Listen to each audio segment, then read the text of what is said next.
Namo tassa bhagavato arahato sama sambuddhassa. Namo tassa bhagavato arahato sama sambuddhassa. Namo tassa bhagavato arahato sama sambuddhassa. Jangan terlena dalam kelengahan. Jangan terikat pada kesenangan-kesenangan indria. Orang yang waspada dan rajin bersamadi akan memperoleh kebahagiaan sejati. Baik, Bapak Ibu Saudara, senang bisa bertemu Bapak Ibu Saudara pada pagi hari ini, pada Puja Bakti hari ini. Ya, sebelum saya menguraikan dhamma, izinkan saya memperkenalkan diri terlebih dahulu karena ini juga pertama kali saya ke sini. Ya, nama saya Biku Ugasanto, berasal dari Bali. Ya, baik Bapak Ibu Saudara, pada pagi hari ini saya ingin menguraikan dhamma, yaitu berkaitan dengan 4 macam bahaya. Bapak Ibu Saudara, bila kita melihat dalam keseharian kita dari pagi sampai malam, tentu banyak hal yang terjadi dalam satu hari. Dari Bapak Ibu Saudara baru mulai buka mata sampai akhirnya tertidur lagi, itu pasti banyak sekali hal-hal yang terjadi dalam satu hari. Ada peristiwa yang menyenangkan, ada peristiwa juga yang tidak menyenangkan. Dan juga ada peristiwa-peristiwa atau kejadian-kejadian yang mengandung bahaya. Contohnya apa? Contohnya kalau kita baru bangun pagi, kita tidak hati-hati, kita terburu-buru. Kadang kita masih belum sadar secara penuh. Kalau kita buru-buru, kita bisa terjatuh. Ataupun misalkan kita di kamar mandi, juga bisa terburu-buru. Lantainya licin, kita bisa terjatuh. Nah, ibu-ibu juga misalkan anaknya telat bangun, ibunya juga telat bangun. Dengan begitu, kita menjadi panik, nyiapin sarapan pagi buru-buru. Kalau kita tidak berhati-hati apa? Tangan bisa terkena pisau, atau makanan itu bisa jatuh. Misalkan bapak-bapak ini juga, kalau anaknya udah sulit bangun, telat ke sekolah, ngantar anak juga buru-buru, bawa kendaraan ngebut. Nah, itu bisa menjadi bahaya, karena bisa terjadi kecelakaan. Tapi kita menganggap bahaya-bahaya itu biasanya bersumber dari luar diri kita. Tanpa kadang kita sadari ada bahaya-bahaya yang timbul sebenarnya dari dalam diri kita. Untuk itulah Bapak Ibu Saudara, pada pagi hari ini saya ingin menguraikan dhamma berkaitan dengan bahaya yang bersumber dari dalam diri kita sendiri. Pengertian bahaya yaitu adalah yang mungkin mendatangkan kecelakaan, bencana, kesengsaraan, kerugian, kehancuran, dan juga penderitaan. Itulah pengertian bahaya kalau kita melihat dari Kamus Besar Bahasa Indonesia, Bapak Ibu Saudara. Inilah arti dari bahaya.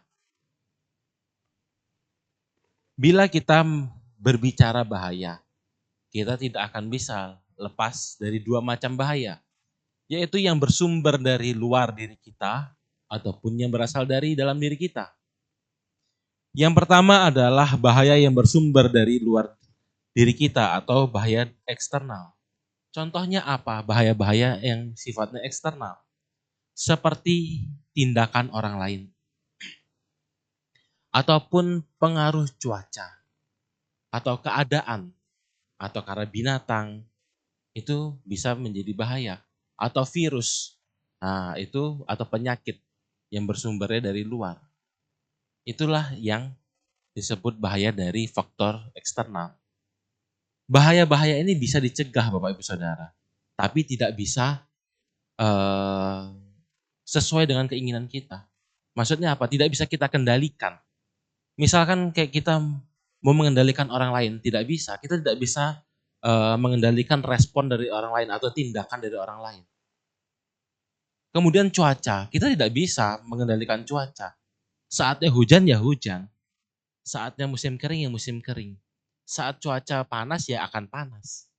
Tidak bisa sesuai dengan kehendak kita. Kita mau dingin, terus cuaca ngikutin kita. Tidak bisa Bapak Ibu Saudara. Kalau kita mau seperti itu hanya akan menimbulkan penderitaan bagi diri kita sendiri. Itulah bahaya yang dari luar. Kemudian bahaya internal, bahaya yang bersumber dari dalam diri, sering disebut sebagai faktor manusia atau human factor. Adalah segala bentuk perilaku, kondisi, psikologis atau sikap batin seseorang yang berpotensi menyebabkan cedera, sakit, ataupun kerugian lainnya. Nah, fokus pada pembahasan pada hari ini bukan bahaya yang bersumber dari luar, Bapak Ibu Saudara. Tapi fokus pembahasan yang akan kita bahas di sini adalah bahaya-bahaya yang bersumber dari dalam diri kita sendiri. 4 macam bahaya.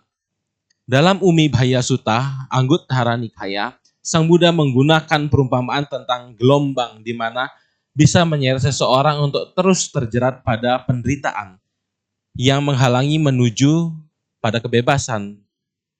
Ini diajarkan oleh Sang Buddha, sebenarnya fokusnya adalah untuk para biku atau orang-orang yang berlatih sebagai pabajita. Kenapa?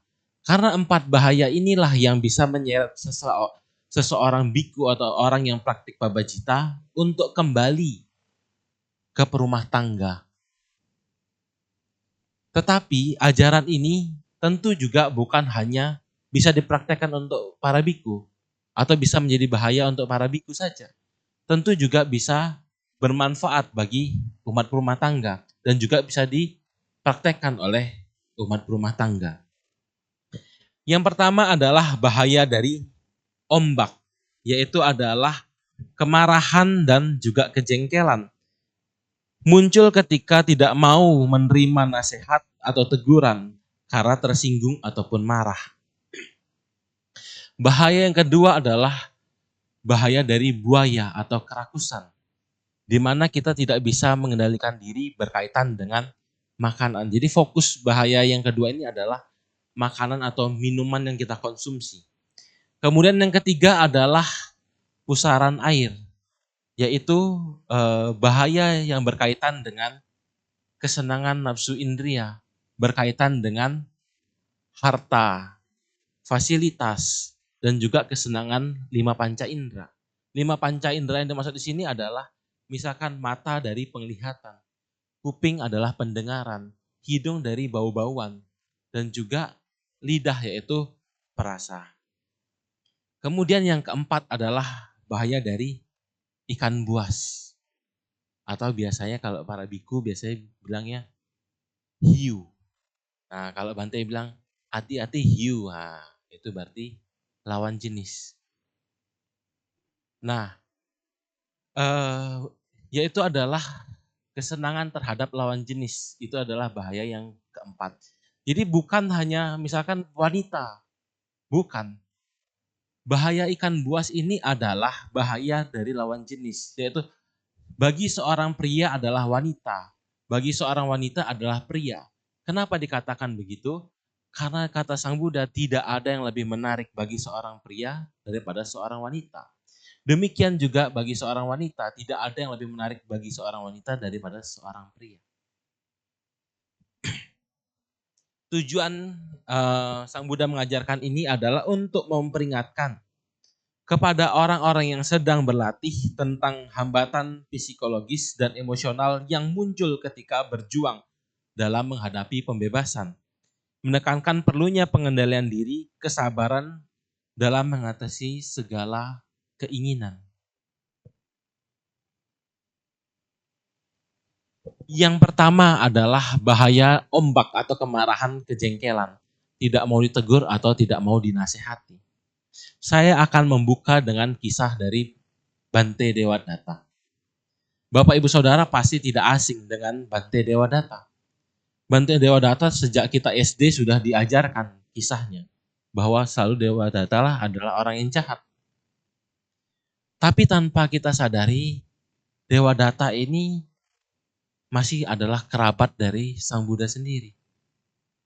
Dan dia bukan adalah biku yang sembarangan. Sebagai seorang biku, ia memiliki kesaktian. Dan juga karena kesaktiannya itu ia memiliki banyak pengikut. dan bisa terlahir di dekat dengan Sang Buddha, itu juga pasti memiliki karma baik yang besar juga. Nah, tetapi karena Sangga ini sudah terlalu lama dipimpin oleh Sang Buddha, Dewa Data ini tidak suka. Karena apa? Karena segala penghormatan itu biasanya ditujukan kepada Sang Buddha. Sehingga Dewa Data ini ingin mengambil kepemimpinan Sangga agar diserahkan padanya. Ia mengatakan kepada Sang Buddha, Bante, serahkanlah kepemimpinan Sangga kepada saya karena Bante sudah terlalu tua. Biarkan sayalah yang memimpin Sangga ini. Kemudian ditolak oleh Sang Buddha. Karena itu ia menjadi marah terhadap Sang Buddha dan ingin menjatuhkan nama baik Sang Buddha. Dengan cara apa? Dengan cara memberikan usul yang pasti akan ditolak oleh Sang Buddha. Sehingga ia bisa menjatuhkan nama Sang Buddha dengan cara menjelek-jelekkan Sang Buddha. Apa yang diajukan oleh Bante Dewadatta? Untuk selamanya para biku hanya boleh tinggal di hutan, tidak boleh di perkampungan. Untuk selamanya para biku hanya boleh tinggal di bawah pohon, tidak boleh di atas atap. Untuk selamanya para biku hanya boleh menggunakan jubah dari hasil pamsukula atau kain buangan, yaitu biasa didapat dari kain pembungkus mayat. Untuk selamanya para biku hanya boleh makan dari hasil pindapata, tidak boleh menerima undangan makan dari umat. Untuk selamanya para biku tidak boleh makan daging-dagingan. Itulah yang diajukan oleh Dewadatta. Sehingga saran itu ditolak oleh Sang Buddha. Dan Sang Buddha mengatakan, silahkan para biku yang ingin berlatih demikian, tapi saya tidak mewajibkan. Bila para biku ingin melatih lebih keras, bisa melaksanakan namanya dutangga. Ada 13 aturan tambahan yang biasa dipraktekkan oleh biku-biku hutan. Nah, karena itulah Dewadatta menjelek-jelekkan Sang Buddha bahwa Sang Buddha tidak mau memberikan latihan yang lebih keras kepada para biku. Nah, tapi karena rencananya ini gagal, ia menjadi sangat marah. Dan saat itu sebenarnya Sang Buddha juga memberikan nasihat kepada Dewadatta.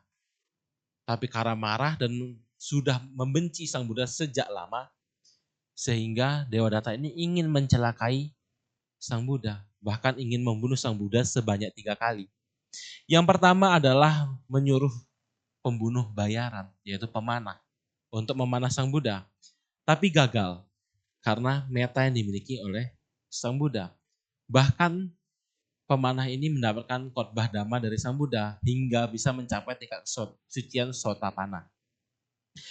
Yang kedua adalah ingin menjatuhkan batu yang sangat besar saat Sang Buddha perjalanan, yaitu melewati Tejakuta.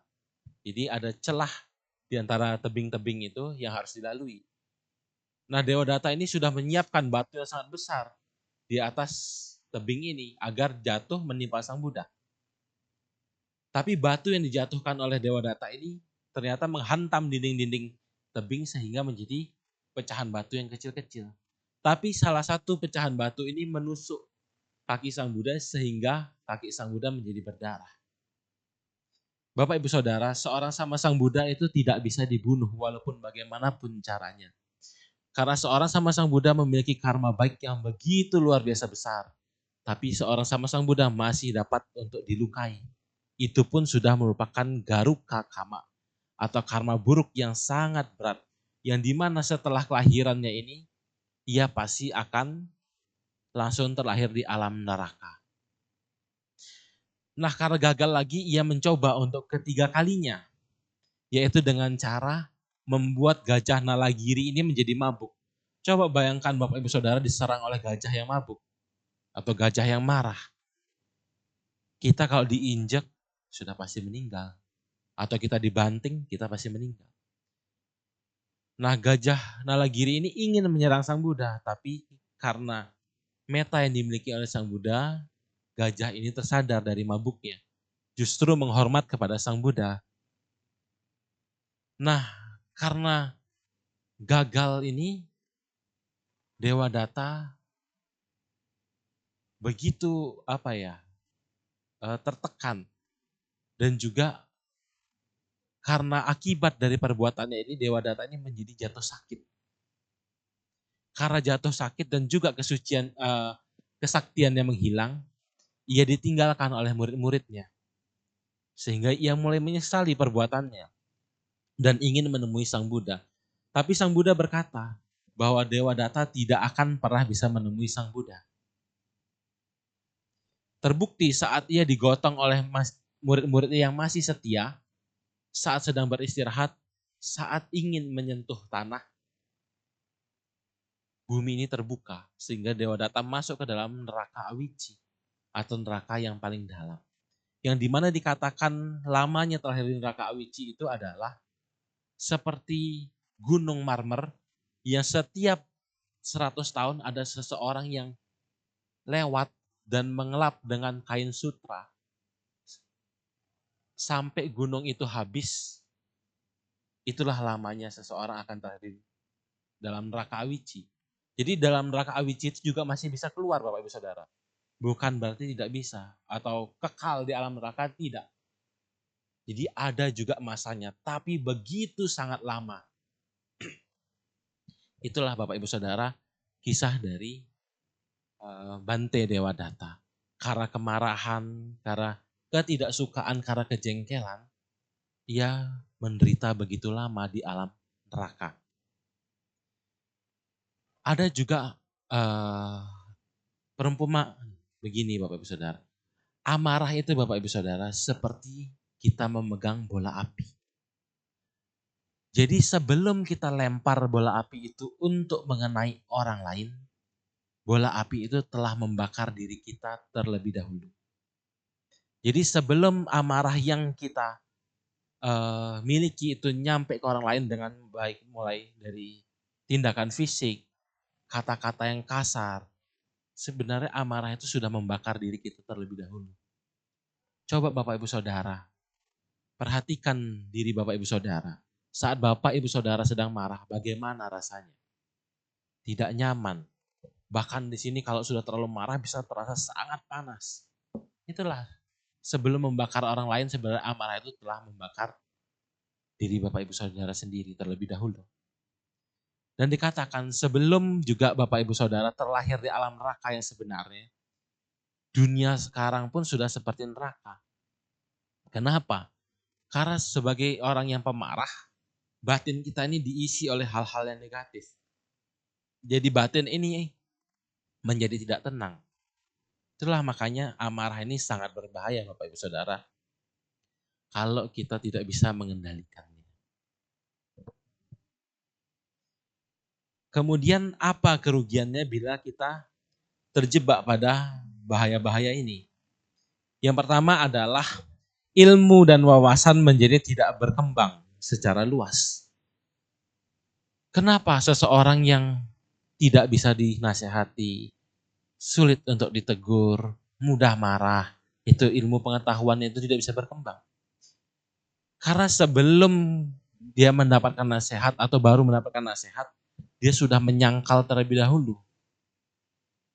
Jadi ilmu yang mau diberikan ini pasti akan tidak bisa diterima. Karena apa? Karena mungkin merasa tersinggung, merasa direndahkan. Jadi bagaimana mau maju? Sedangkan mungkin orang yang memberikan nasihat terhadap kita atau kritikan terhadap kita adalah orang-orang yang sudah terlebih dahulu mengalami asam garam dalam kehidupan. Sehingga memiliki ilmu pengetahuan untuk menyelesaikan permasalahan itu. Tapi karena kesombongan, karena amarah yang kita miliki, kita menolak. Sehingga sebenarnya itu bisa membantu diri kita untuk maju, malah kita abaikan. Yang kedua adalah orang yang awalnya peduli menjadi tidak peduli lagi. Kalau orang masih mau memberikan nasihat, kritik tapi yang membangun ya, itu berdasarkan karena ia masih peduli dan juga memiliki cinta kasih terhadap kita. Tapi kalau mungkin sekali dua kali kita diberi nasihat, kita menolak, mungkin orang itu masih akan berusaha untuk memberikan nasihat. Tapi kalau sudah berulang-ulang kali kita diberikan nasihat, kita tidak mau, kita menunjukkan ketidaksukaan, kita menunjukkan ekspresi marah, bahkan mungkin kita langsung merespon dengan amarah, lama-lama orang itu juga pun akan malas untuk memberikan nasihat. Untuk apa saya memberikan nasihat? Toh di sini bukan saya yang diuntungkan. Lama-lama orang kalau begitu juga lama-lama malas untuk memberikan nasihat. Jadi lama-lama akan tidak peduli lagi terhadap kita. Kemudian yang ketiga adalah menjadi dijauhi. Siapa di sini Bapak Ibu Saudara yang mau dekat-dekat dengan orang pemarah, gampang tersinggung? Ada Bapak Ibu Saudara yang di sini yang mau dekat dengan orang begitu? Saat kita mungkin memiliki jabatan, memiliki harta yang banyak, orang mungkin masih akan mau mendekat walaupun sifat kita diisi dengan kemarahan. Orang masih akan mau mendekat. Karena apa? Karena masih ada yang diinginkan. Tapi saat kita tidak memiliki apapun, saat kita hidup biasa-biasa saja, tidak ada yang mau dekat-dekat dengan orang yang seperti ini. Kemudian adalah kehilangan kesempatan emas untuk maju. Itulah Bapak Ibu Saudara, saat orang memberikan kita nasihat, mungkin itu sebenarnya dia memberikan jalan keluar. Karena ia sudah terlebih dahulu mengalami permasalahan-permasalahan seperti ini. Sehingga ia bisa mencarikan kita jalan keluar. Ibaratnya dari pengalaman hidupnya dia itu, kita sudah dikasih saripatinya nih. Tinggal ambil, tinggal terapkan. Tapi kita tidak mau. Jadi kita kehilangan kesempatan emas yang sebenarnya mungkin bisa membantu kita untuk menyelesaikan masalah kita atau apapun yang sedang kita hadapi. Kemudian adalah membawa penderitaan untuk diri sendiri. Nah, amarah ini sebenarnya pasti akan membawa pada penderitaan bagi diri kita sendiri, Bapak Ibu Saudara. Tidak mungkin tidak. Karena apa? Karena amarah ini seperti yang saya katakan tadi, sebelum membakar orang lain telah membakar diri kita terlebih dahulu. Dan pikiran kita, ucapan kita, itu hanya diisi dengan hal-hal yang buruk. Belum lagi konsekuensi dari amarah ini. Bahkan kalau orang yang sudah memiliki penyakit, kalau dia terlalu marah, mungkin bisa kena stroke atau mungkin orang yang sudah gangguan jantung. Nah, itu bisa akibatnya fatal kalau dia terlalu marah. Jadi siapa yang rugi pada akhirnya? Dan dengan amarah, apakah permasalahan itu akan selesai? Tidak, Bapak Ibu Saudara. Permasalahan itu hanya akan semakin meradang atau semakin keruh gitu. Jadi amarah itu bukan untuk menyelesaikan permasalahan, justru akan membuat permasalahan itu akan semakin berat. Yang kedua adalah bahaya dari buaya atau kerakusan. Saya juga ingin membuka dengan kisah, yaitu kisah Raja Pasenadi dari Kosala. Raja Pasenadi dari Kosala ini adalah seorang raja yang memiliki keyakinan begitu kuat terhadap Sang Buddha. Dan juga sangat berbakti kepada Sangga. Ia sangat menopang Sangga, yaitu menopang Sang Buddha, menopang kebutuhan para biku. Nah, karena keyakinannya inilah suatu ketika saat Raja Pasenadi sedang makan, sebagai seorang raja ia makan begitu banyak. Dikatakan ia makan sebakul nasi dan juga lauk yang sebanding, yaitu seperti kari, daging. Namanya seorang raja, ia mau makan apa saja bisa. Karena dia adalah seorang raja, mau makan semewah apapun bisa. Mau makan sebanyak apapun bisa. Nah setelah makan itu, Sang Buddha lewat, yang juga setelah habis makan siang. Karena melihat Sang Buddha lewat, Raja Pasenadi Kosala ini ingin cepat-cepat menghampiri Sang Buddha dan memberikan penghormatan. Nah Raja Pasenadi Kosala ini juga badannya agak berisi. Habis itu habis makan yang sangat kenyang. Nah karena berlari untuk menghormati Sang Buddha, nafasnya menjadi terengah-engah. Karena melihat hal ini, kemudian Sang Buddha memberikan nasihat kepada Raja Pasenadi Kosala. Ketika seseorang senantiasa penuh perhatian, mengetahui kecukupan makan, yang ia makan, penyakitnya berkurang, ia menua dengan lambat dan menjaga kehidupannya. Itulah nasihat yang diberikan oleh Sang Buddha. Nah, saat Sang Buddha memberikan nasihat ini, ada seorang pemuda yang namanya Sudasana. Nah, Raja Pasenadi bertanya kepada Sudasana, apakah kamu mendengar nasihat yang dikatakan oleh Sang Buddha? Mendengar, yang mulia. Tolong setiap kali saya makan, tolong ulang nasihat yang diberikan Sang Buddha. Jadi setiap Raja Pasenadi makan ini, Sudasana akan mengulang nasihat dari Sang Buddha. Terbukti setelah itu ia menjadi kurus dan menjadi lebih sehat karena ia mengendalikan makannya. Ia dikatakan ia makan hanya sebatas satu genggaman tangan dan juga lauk yang sebanding atau tidak terlalu banyak. Karena itulah ia menjadi sehat, Bapak Ibu Saudara. Kerugian bila kita menjadi seseorang yang serakah atau rakus. Yang pertama adalah loba keserakahan akan berkembang. Tentu orang yang serakah ini adalah orang yang tidak pernah puas. Orang yang serakah selalu merasa kekurangan. Apapun yang ia dapat tidak akan pernah cukup dan menyebabkan ketidaktenangan secara batin. Kemudian adalah terkena penyakit, Bapak Ibu Saudara. Kalau Bapak Ibu Saudara zaman dulu, apalagi yang sudah tua-tua, kalau zaman dulu itu orang sakit itu karena kekurangan makan, kurang gizi, busung lapar, atau karena kelaparan ekstrim bisa sangat kurus. Itu zaman-zaman dulu. Tapi kalau Bapak Ibu Saudara lihat di zaman sekarang ini, orang sakit karena apa? Karena kelebihan makan. Coba kita lihat penyakit-penyakit yang sekarang sering diidap oleh orang zaman sekarang. Penyakit stroke. Nah, penyebabnya salah satu adalah makanan. Karena terlalu makan yang berlemak dan lain sebagainya. Kemudian adalah asam urat. Nah, ini sekarang dulu itu untuk penyakit orang tua. Tapi sekarang anak-anak umur masih muda, umur 20-an sudah banyak yang kena asam urat. Terus kemudian apa? Kemudian adalah gula, sakit diabetes. Kalau dulu juga adalah penyakit orang tua. Tapi sekarang kita bisa lihat anak masih umur belasan tahun sudah terkena diabetes. Karena apa? Karena pola makan yang terlalu tinggi kadar gula. Coba Bapak Ibu Saudara lihat makanan-makanan sekarang itu rata-rata adalah ultra processed food atau makanan kemasan. Apalagi dimakan berlebihan. Belum lagi obesitas, itu juga disebabkan oleh makanan yang secara berlebihan dan tidak seimbang gizinya.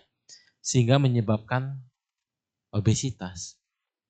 Jadi kalau kita makan secara berlebihan Bapak Ibu Saudara, itu bisa menyebabkan kita sakit.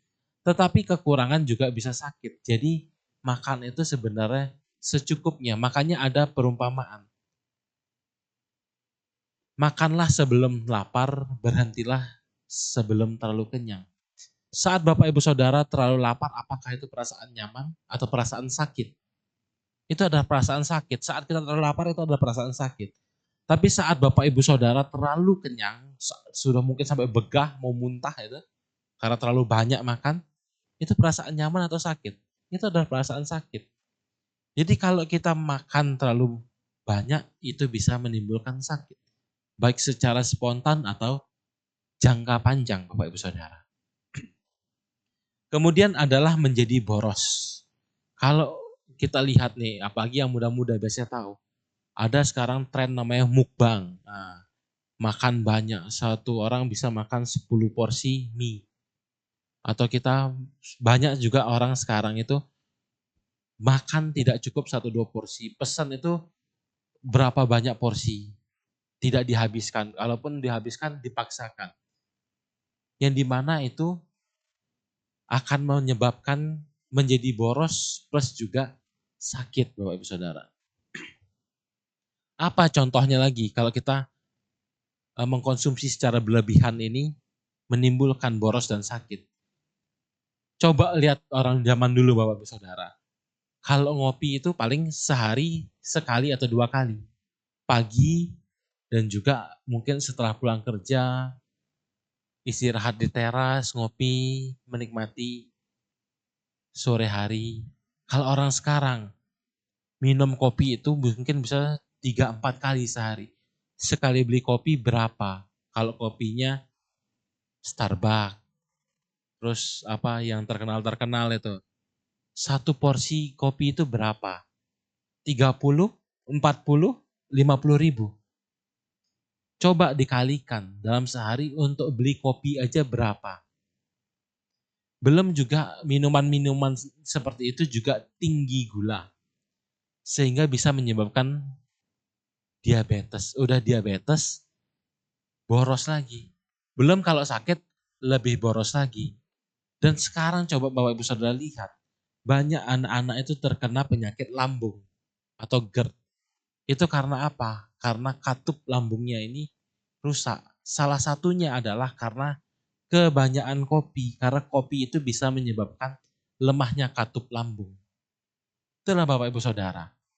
Karena kita mengkonsumsi segala sesuatu secara berlebihan, sudah boros juga bonus sakit lagi. Jadi sebaiknya mengkonsumsi segala sesuatu itu tidak secara berlebihan. Kemudian adalah mendorong perbuatan tercela. Orang yang rakus ini akan juga bisa berbohong ataupun bisa mencuri. Kenapa? Karena untuk memuaskan keinginannya. Contohnya apa Bante? Misalkan kita di rumah, itu ada ayam goreng 5 biji, nanti bagi-bagi ya sama papa sama adik. Tapi karena keinginan untuk bisa mendapatkan lebih, taruh dulu ayamnya di bawah, tutup pakai nasi. Nah baru ambil lagi ayam. Jadinya kan 2, lumayan, 1 diamankan di bawah. Nah itu kan sebenarnya sudah mencuri atau mengambil jatah dari orang lain. Jadi orang yang serakah itu bisa melakukan hal-hal yang tidak baik. Kemudian adalah rasa empati atau kepedulian terhadap orang akan semakin rendah. Orang yang serakah cenderung memiliki empati yang rendah Bapak Ibu Saudara. Karena fokus perhatian mereka tertuju sepenuhnya pada keinginan diri sendiri sehingga mengabaikan perasaan, kebutuhan, atau batasan orang lain. Sifat serakah membuat seseorang menempatkan kepentingannya di atas kepentingan orang lain. Itulah sifat dari orang yang serakah.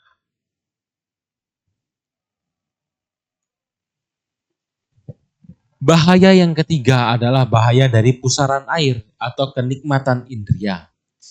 Terpikat pada kesenangan-kesenangan duniawi, baik itu harta, fasilitas maupun kenikmatan indria. Saya juga ingin membuka dengan kisah dari seorang biku muda.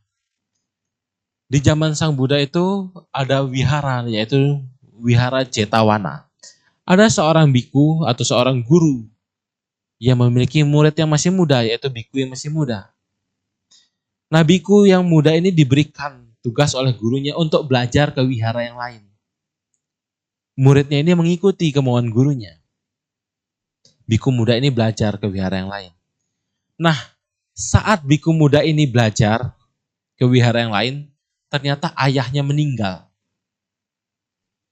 Nah setelah dia selesai belajar di wihara yang lain, ia kembali ke wihara Jetawana.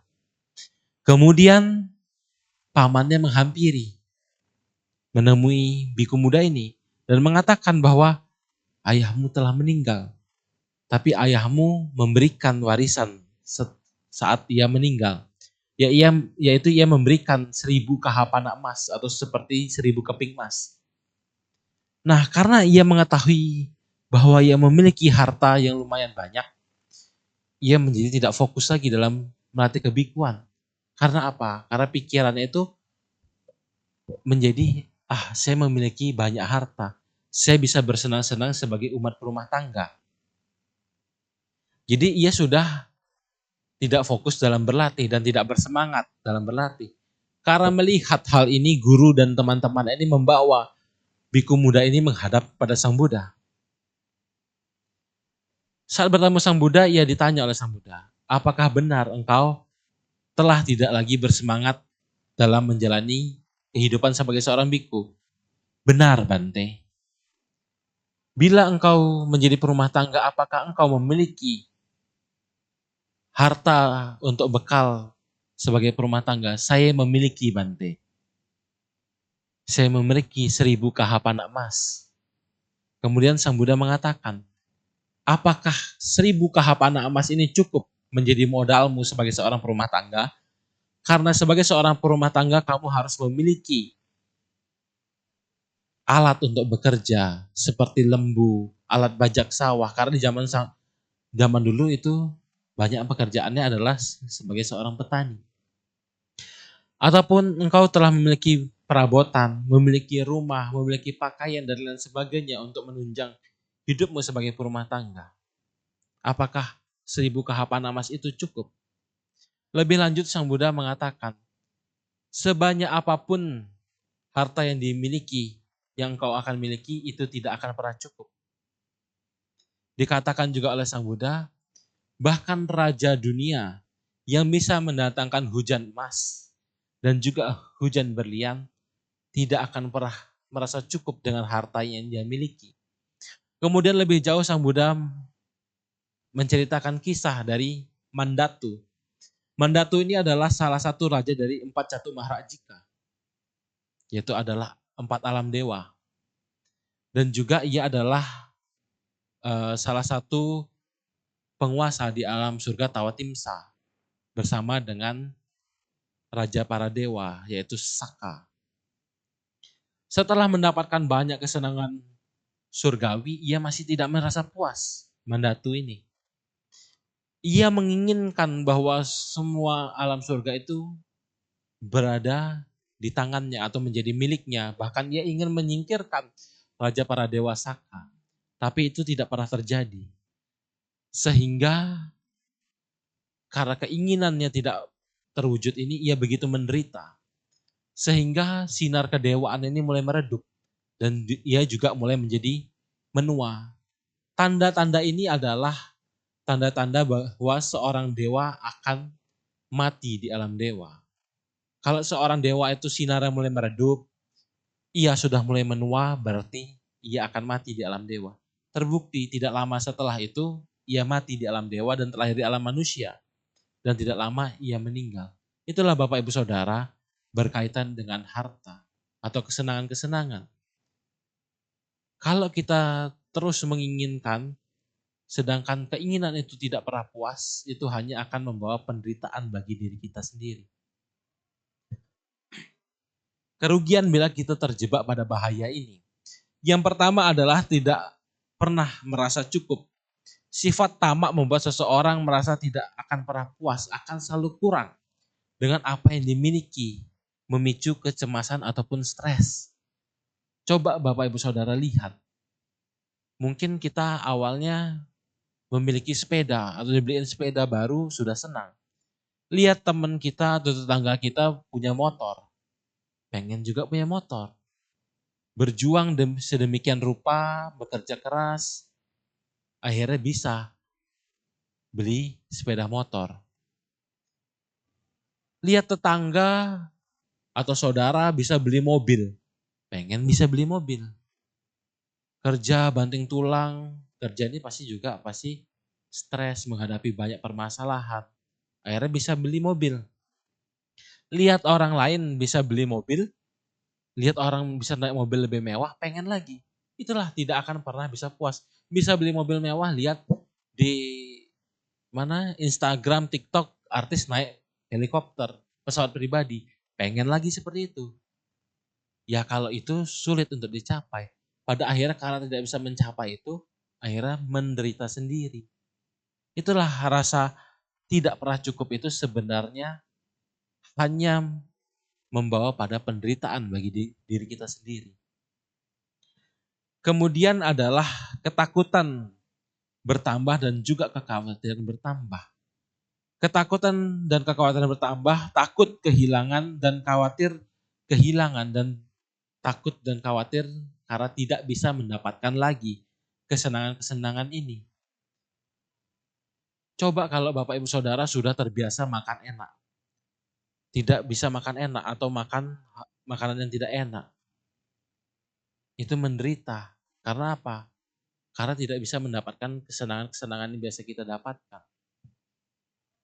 Misalkan biasa berlibur luar negeri, melihat yang indah-indah, pemandangan yang baik-baik, tapi karena tidak bisa mendapat lagi, akhirnya juga menjadi menderita. Kemudian adalah pemborosan dan juga konsumtif. Tentu seseorang yang tidak pernah puas ini pasti akan menjadi orang yang boros dan juga konsumtif. Misalkan untuk kita bekerja atau kita sekolah, kita mungkin hanya perlu HP ya yang 3 juta, 4 juta. Ya sebenarnya dari spek udah cukup lah. Tapi karena mengikuti ego atau keinginan, kita beli HP terbaru, iPhone yang terbaru, beli Samsung yang terbaru atau Android yang terbaru. Padahal secara fitur kita tidak terlalu butuh-butuh amat. Itu pada akhirnya akan menjadi konsumtif atau menjadi pemborosan yang sebenarnya kita tidak perlukan. Kemudian yang selanjutnya adalah menimbulkan pikiran yang tidak bermanfaat. Menimbulkan pikiran-pikiran jahat, serakah untuk mendapatkan apa yang diinginkan, dan menimbulkan pikiran iri, sehingga pikiran akan diisi oleh hal-hal yang tidak baik. Dengan kita melekat pada kesenangan-kesenangan ini, kita akan berusaha bagaimanapun caranya agar kita bisa mendapatkan. Baik mendapatkan harta, baik mendapatkan fasilitas, baik mendapatkan kesenangan seperti nyanyi-nyanyian atau suara-suara yang merdu, makanan yang enak, melihat yang indah-indah, merasakan sentuhan. Itulah Bapak Ibu Saudara. Kalau kita tidak bisa mendapatkan, kita akan berusaha bagaimanapun caranya, bahkan melakukan hal-hal yang jahat atau berusaha menghalalkan segala cara untuk mendapatkan. Tentu itu akan memicu pikiran-pikiran buruk untuk muncul. Pikiran untuk menipu, pikiran caranya mencuri, ataupun gimana caranya mengakali agar kita bisa mendapatkan kesenangan ini. Kemudian adalah menghalalkan segala cara.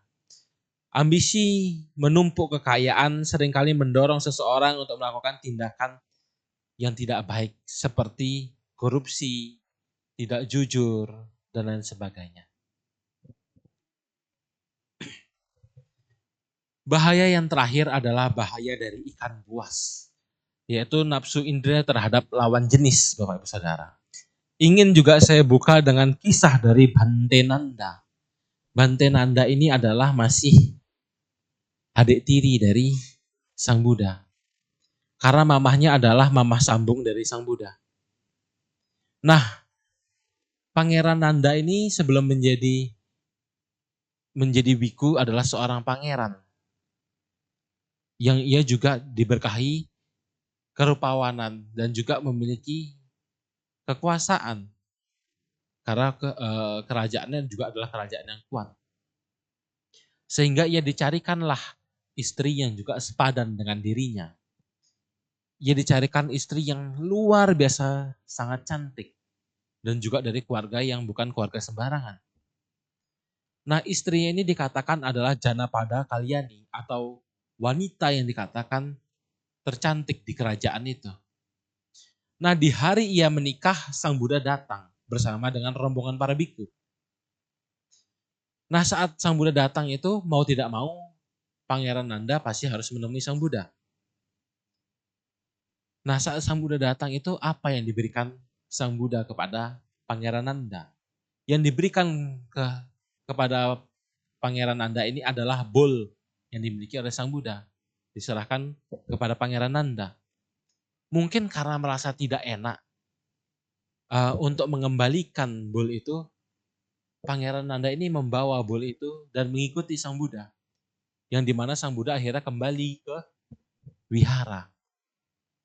Nah, sebenarnya juga banyak keluarga dari Sang Buddha itu sudah hidup sebagai brahmacari. Dewi Yasodhara sebagai seorang bikuni. Kemudian Rahula putranya juga menjadi seorang samanera. Dan banyak, salah satunya adalah kakak dari Pangeran Nanda, yaitu namanya Rupananda, juga menjadi seorang bikuni. Jadi banyak keluarganya sudah menjadi seorang babajita. Nah, saat di wihara itu lama-kelamaan Pangeran Nanda ini ditabis oleh Sang Buddha menjadi seorang biku. Nah, setelah ditabis menjadi seorang biku, Bante Nanda ini tidak bisa fokus dalam berlatih menjadi seorang biku. Mungkin karena terpaksa, karena sungkan mungkin ngomong ke Sang Buddha untuk menolak. Jadi mau tidak mau ya sudah ditabislah menjadi seorang biku. Nah, karena itulah, karena mungkin dia mengingat bahwa ia masih memiliki banyak harta di luar sana. Ia juga memiliki istri yang dikatakan adalah yang tercantik. Jadi ia tidak fokus dalam berlatih menjadi seorang biku. Karena mengetahui hal ini, Sang Buddha mengajak Bante Nanda ini untuk ke alam surga atau Timsa. Untuk melihat para dewi yang ada di alam surga atau Timsa. Karena Sang Buddha mengetahui bahwa Bante Nanda ini masih terikat pada lawan jenis. Terutama yaitu istrinya. Sehingga diajaklah ke surga atau Timsa. Di surga atau Timsa, Bante Nanda ditanya oleh Sang Buddha. Bila dibandingkan istrimu dengan para dewi yang ada di sini, mana yang lebih cantik? Bante Nanda mengatakan, bila istri saya dibandingkan dengan para dewi yang ada di sini, maka istri saya seperti monyet yang sedang terbakar. Begitu buruk rupa. Nah, Sang Buddha kemudian mengatakan, kalau engkau berlatih sungguh-sungguh, maka engkau akan bisa mendapatkan. Karena sebagai seseorang yang berlatih sungguh-sungguh, Bapak Ibu Saudara, maka alam dewa itu sangat mungkin atau mungkin sangat mudah untuk dicapai bila kita melaksanakan dhamma dengan sungguh-sungguh. Nah, setelah itu kembalilah Sang Buddha dengan Bante Nanda ini. Kemudian para biku yang lainnya mengetahui bahwa motivasi Bante Nanda untuk berlatih sungguh-sungguh adalah karena menginginkan para dewi yang ada di alam surga. Sehingga para biku mengkritik dari tujuan berlatih Bante Nanda ini. Karena merasa malu, akhirnya Bante Nanda ini berlatih dengan sungguh-sungguh, dengan pandangan yang benar. Yaitu bukan untuk mendapatkan lawan jenis, tapi untuk membebaskan diri dari segala macam penderitaan. Akhirnya Bante Nanda terbukti mencapai tingkat kesucian arahanta. Itulah Bapak Ibu Saudara kisah dari Bante Nanda. Kemudian kerugian dari terjebak pada bahaya ini. Yang pertama adalah hilangnya fokus. Nah, kita sudah lihat tadi. Bante Nanda karena terikat pada kesenangan terhadap istrinya, ia menjadi tidak bisa fokus dalam berlatih.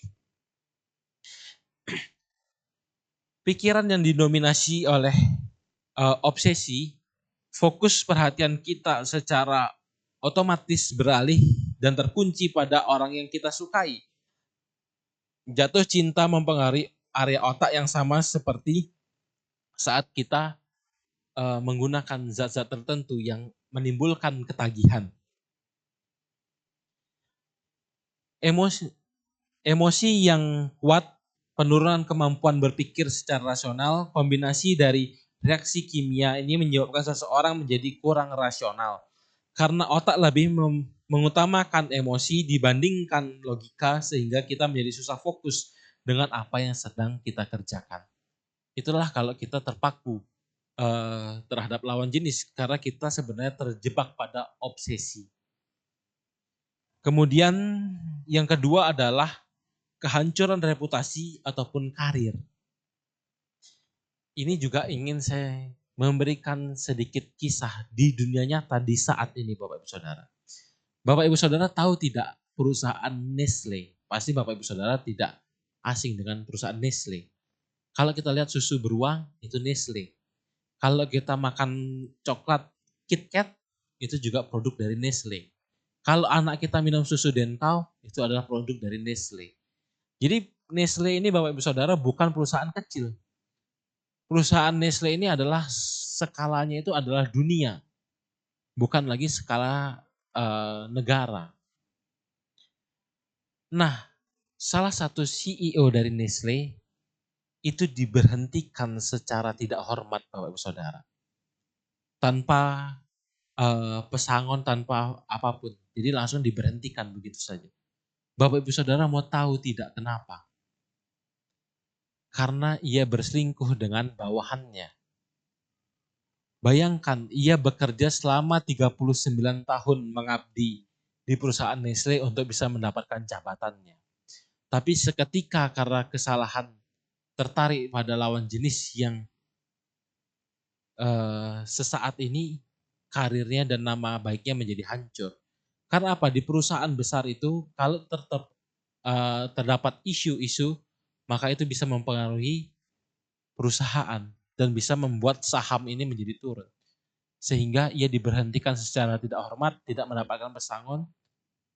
Itulah yang terjadi pada salah satu CEO Nestle.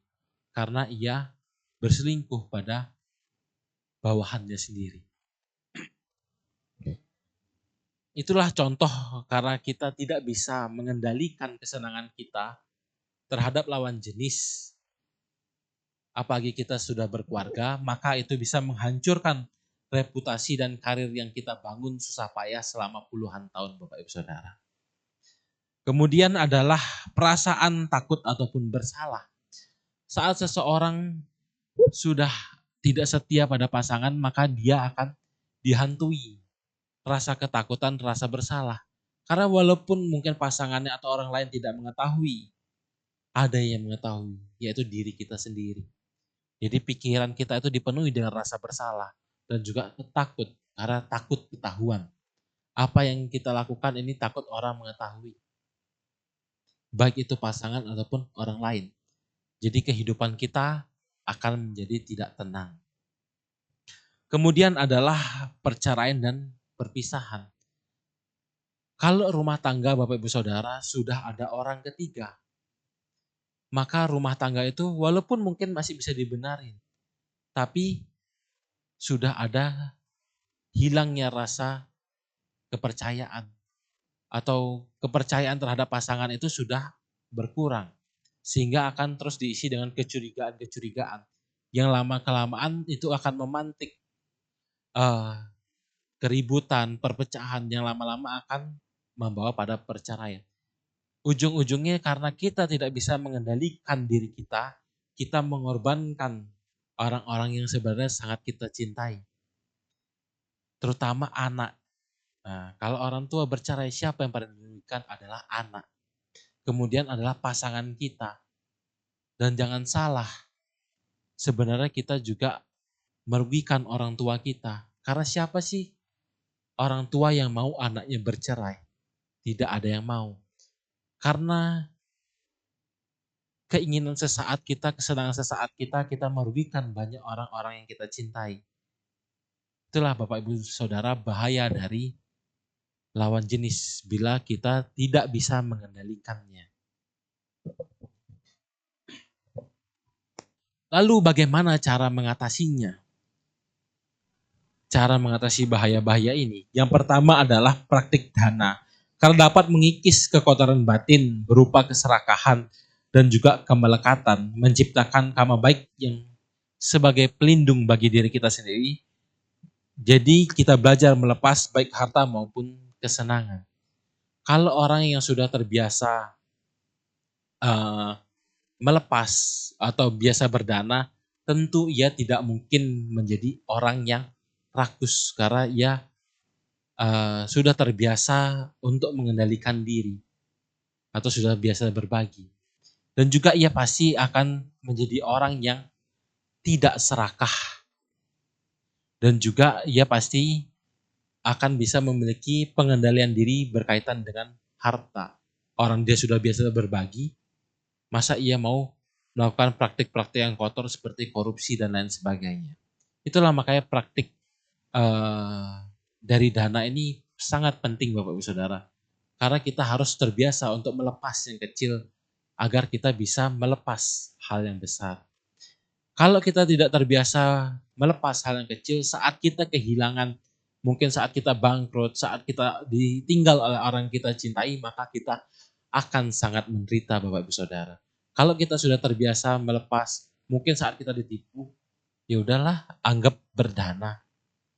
Saat kita ditinggal oleh orang yang kita sayangi, kita sudah terbiasa melepas, ya kita mau tidak mau pasti akan ditinggal oleh orang yang kita cintai karena kehidupan itu adalah tidak kekal dan segala baik materi, jabatan, apapun itu sebenarnya adalah tidak kekal. Jadi dengan kita terbiasa melepas, kita bisa menerima keadaan. Kemudian adalah praktik kemoralan atau sila. Karena bila kita merawat sila dengan baik, kita menjadi terbiasa untuk mengendalikan diri sehingga kita memiliki pengendalian diri yang baik. Jadi orang yang sudah terbiasa mengendalikan diri dengan sila, maka perbuatan pikirannya juga pasti akan terkendali. Sehingga tidak akan terjebak pada bahaya-bahaya ini. Kemudian adalah praktik samadhi atau meditasi. Nah ini Bapak Ibu Saudara, meditasi itu ada banyak. Tapi kita memiliki atau meditasi Buddhis itu memiliki satu perbedaan. Yaitu meditasi Buddhis itu selalu memiliki objek yang dipegang. Baik itu cinta kasih, baik itu kasina atau cahaya atau anapanasati yaitu mengetahui keluar masuknya nafas atau objek perenungan terhadap sifat Sang Buddha, sifat Dhamma, sifat Sangha, Asubha, itu pasti ada objek. Yang dimana dengan kita terbiasa memegang objek, itu sebenarnya kan pikiran manusia itu memiliki dua kecenderungan. Mengkhawatirkan masa depan atau merencanakan masa depan atau menyesali masa lampau. Coba Bapak Ibu Saudara lihat dalam diri Bapak Ibu Saudara sendiri. Mungkin saat saya berbicara sekarang Bapak Ibu Saudara sudah merencanakan masa depan. Habis dari wihara saya mau jalan-jalan sama keluarga. Atau enaknya habis ini makan di mana. Ataupun waduh bantainya ceramah tentang ini.